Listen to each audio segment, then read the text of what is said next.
In your opinion, which is the value of the Italian waste paper market? In my experience, I travel a lot in Italy, especially in north of Italy. I saw many paper mills, but most of them are having older machineries and they are having old technologies. So I can consider that it's really hard to compete with the new machineries, with the new high-tech machineries, with high-speed machineries. So they have to change the strategy and they have to invest for the new machineries. But on the other hand, I know that it's really hard to have new licenses for new paper mills in Italy due to environmental concerns. I don't know what's going to happen, but the paper industry is growing all over the world. So sooner or later, the Italian paper recycling industry has to invest, or they will lose their share against their competitive. In terms of collecting, I'm seeing some similarities between Italian companies and Turkish companies. What I mean that Italian companies are conservative. It's really hard to get in touch with them, to communicate with them. In this sense, how Turkey and your association to them can help the Italian waste paper market, the professionals, and the association of this sector?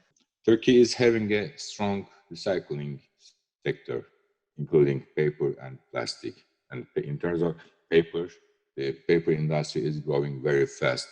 In 2 years, our production capacity will increase roughly more than 55-60%.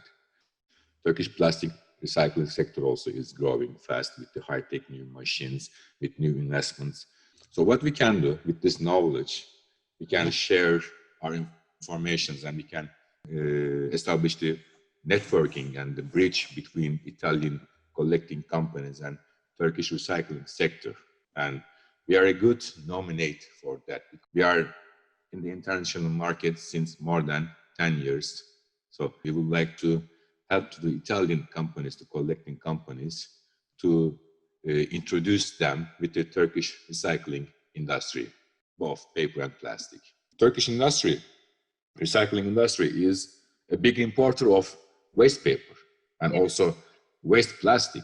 So we are open for that. But as I told you 5 minutes ago, there are some similarities between Italian and Turkish recycling industry.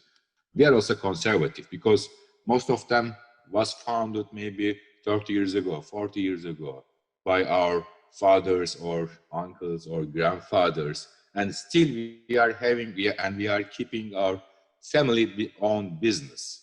But there are some advantages, but also there are some disadvantages. If you stick with your family business, then you can't be missing what's happening all over the world, all around the world. This is the tricky part. This is the risky part.